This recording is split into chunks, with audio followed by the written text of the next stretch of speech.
Win ou lose, telle est la question. Quel loser. C'est ma nouvelle. Elle, je l'aime trop. Icône. Le gagnant ou le perdant de la semaine. Roulement de tambour. Alors, commence-toi. C'est qui? Est-ce que c'est des losers, des winners? Et à qui tu parles de quoi aujourd'hui? J'ai envie de commencer par du négatif. Ok. Du coup, je vais commencer par les losers qui sont du coup Michel Sardou et Patrick Sébastien avec leurs déclarations vraiment anti-féministes, anti-wokistes. Je sais pas si t'as vu passer les infos. Non, pas du tout. Ok, comme ça je vais t'apprendre des trucs. Alors, les boomers de la chanson et du divertissement français que sont Michel Sardou et Patrick Sébastien sont vraiment en roue libre et n'hésitent pas à donner leur avis qu'on leur a vraiment pas du tout demandé. Alors, je vais commencer par Michel Sardou. En fait, pendant une interview dans l'émission du 20h de Ruquier sur BFM TV, bien sûr, le 28 septembre dernier, en gros, Michel Sardou, donc l'interprète des Lacs du Connemara, on ne le présente plus, a vraiment beaucoup critiqué la société dans laquelle on est pendant 36 très longues minutes, je trouve. Et en fait, il a dit que voilà, il avait une certaine aversion pour le féminisme, le wokisme et carrément juste le siècle actuel. Okay, il exagère à peine. Et en gros, il a commencé par dire « Je déteste le féminisme, je déteste le wokisme, je hais ce siècle ». En gros, voilà. Tout simplement. Et à un moment, il a voulu un peu mettre de l'eau dans son vin, tu sais, un peu nuancer le propos. Mais je pense que le naturel est vite revenu au galop parce que ça a vite dérapé en ouin-ouin, les hommes sont mal aimés, voilà. Tu peux plus rien dire. Quand un homme blanc est hétéro, qu'est-ce que tu peux dire aujourd'hui? Okay. Exactement. Donc je vais le citer. Les femmes ont raison de se défendre, de demander leurs droits, de réclamer le même salaire que les hommes. Je trouve ça complètement juste. Merci Michel. Par contre, qu'elles n'en fassent pas trop, qu'elles aiment un peu les hommes. Enfin, franchement, heureusement que Michel est là pour nous dire comment nous comporter un petit peu en tant que féminisme, sinon on sera un petit peu perdu. Alors, j'ai vu des réactions des gens qui étaient un peu étonnés justement des propos de Michel Sardou parce que, je sais pas si tu te souviens, mais bon, il a chanté une chanson vaguement féministe, en tout cas pour l'époque. Il y a 42 ans quand même, être une femme. Sa femme, être une femme, c'est ça? Femme des années 80. Oui, voilà, plutôt. C'était un peu le bridge, sorry. Et en gros, pour le rappeler, c'est une chanson dans laquelle il décrit des femmes, capables d'endosser plein de rôles hors du cadre un petit peu du patriarcat. Donc je cite par exemple femme cinéaste, écrivain, à la fois poète et mannequin, femme panthère sous sa pelisse, bon femme panthère c'est un peu chelou, et femme banquière planquée en Suisse. Enfin, je vais pas chanter le reste, mais voilà, en gros l'idée c'était ça se valait. Un petit peu féministe. Et donc les gens sont un petit peu étonnés qu'il ait ce genre de propos. Mais bon, en fait, moi je pense que pour lui, c'est ok qu'une femme veuille endosser plein de rôles, plein de métiers, 50 rôles, en plus de se taper tout ce qu'il y a à la maison. Mais sans pour faire lui, trop de bruit, quoi. Voilà, faut pas qu'elle l'ouvre trop, quoi. Exactement.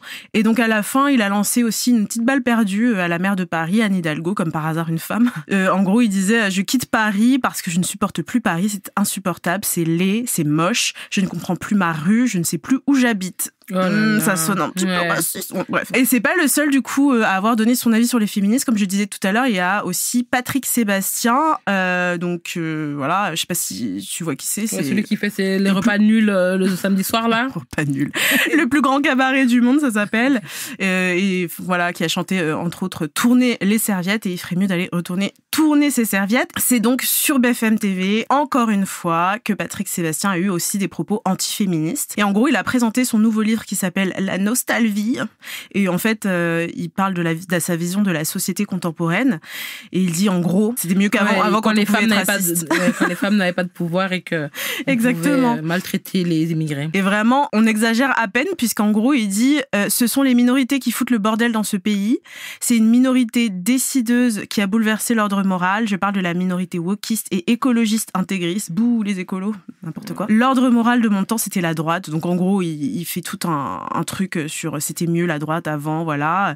Et il dit qu'en gros, maintenant c'est la gauche. Et il dit, des gens ont décidé de nous interdire ce qui nous fait plaisir et de nous imposer ce qui nous emmerde. Il y a une tyrannie des intégristes de chaque catégorie, féministes, antiracistes, écologistes. Il dit ça comme si c'était des trucs mauvais. C'est ça en fait.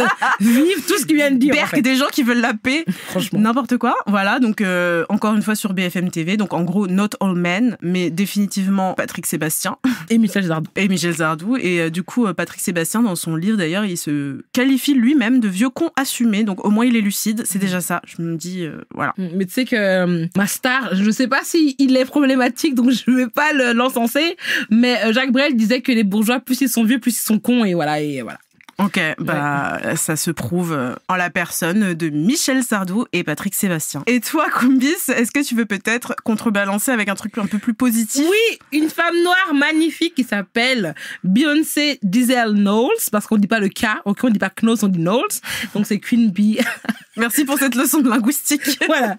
Queen Bee, la reine de Houston, vient de terminer sa tournée mondiale, sans l'Afrique bien sûr, qui s'appelle la Renaissance World Tour. Elle a eu plus de 50 shows, plus de 50 Mute Challenge, plus de 500 célébrités un peu partout, donc en France, en Europe et en Amérique. Et du coup, elle a aussi atteint un nouveau record mondial. C'est la tournée d'une artiste féminine qui a engendré le plus de bénéfices. Selon le magazine Forbes, la tournée a engendré plus de 2 milliards de dollars. Wouhou. Et en plus de l'argent et des stars, comme je t'avais dit, c'était vraiment genre un engouement sur les réseaux. Je pense que tu l'as vu aussi. Ouais. Mais j'ai vu beaucoup aussi passer les vidéos justement de sa fille qui dansait. Ouais, franchement. Et en plus, souvent, les gens ils font des montages avec son premier show. Je pense que c'était au Stade de France et son dernier show. Et elle a évolué de malade. Donc voilà, déjà, big up à Blue Ivy. Et surtout, en fait, c'était vraiment vu comme une célébration de la communauté cuir noir et le voguing, tout ça. Et en plus de ça, il y a eu un challenge que moi, j'ai rien compris. Ça s'appelle le Everybody on Mute Challenge. Tu as suivi? J'ai pas compris non plus. Je suis désolée. En fait, j'explique. Donc, du coup, en fait, dans sa chanson Énergie, elle dit une phrase, look around and everybody on mute. Donc, regarde autour de vous, tout le monde est silencieux. Okay. Normalement, là, il faut se taire. C'est parce qu'elle reprend le truc. Mais nous, on est européens. Déjà, l'anglais, c'est difficile. Donc, nous, on commençait à chanter.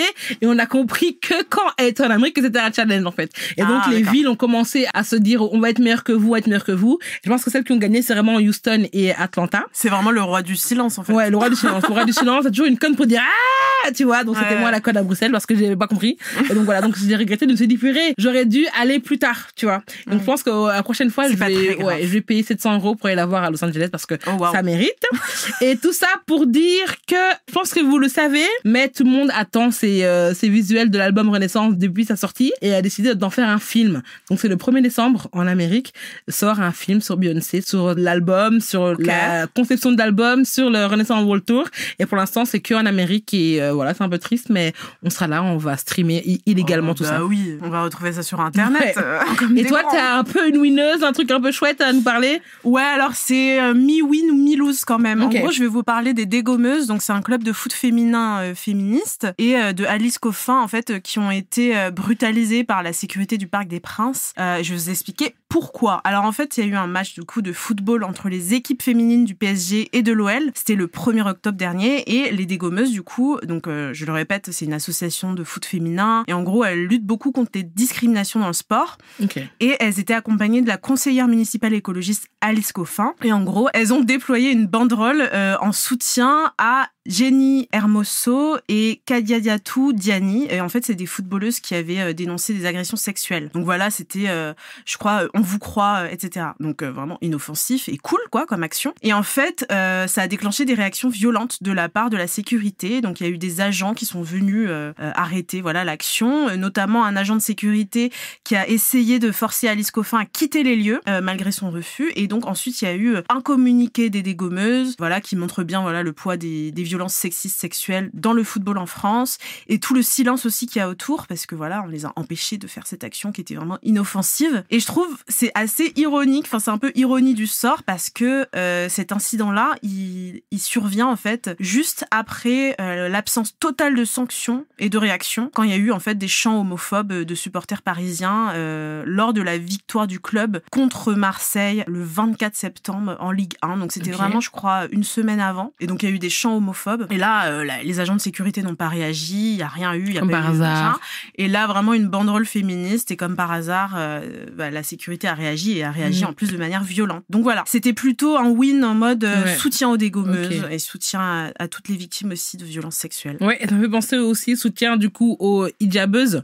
C'est une équipe féminine qui porte le hijab. Et je sais pas si t'as vu que la France, le pays du monde, la honte, qui vont interdire les joueuses françaises de porter des hijabs pendant les Jeux Olympiques. Donc voilà, soutien à toutes les femmes qui se battent pour nos droits en fait. Gros soutien. Et justement, là, c'était un petit peu une win, une lose. Est-ce que tu veux peut-être aussi enchaîner avec un loser? Mais en fait, oui, j'avais un loser, en fait, mais c'est le sujet de la semaine. Donc, je sais pas si j'en parle un peu parce que je sors de Fashion Week. Donc, moi, je regarde aussi celle de Milan, celle de New York et celle de Londres. Et je vois de plus en plus de mannequins minces et de moins en moins de mannequins grande taille. Même si les grandes tailles, souvent, c'est du 40. Et du coup, je voulais faire un petit big up à une des mannequins que j'ai vu présenter le défilé. Elle s'appelle Paloma, elle, ses sœurs. Et du coup, c'était un peu, en fait, un loser pour les créateurs de mode et aussi parce que chacun se renvoie la balle et disent ah oui, non, mais c'est pas nous, en fait.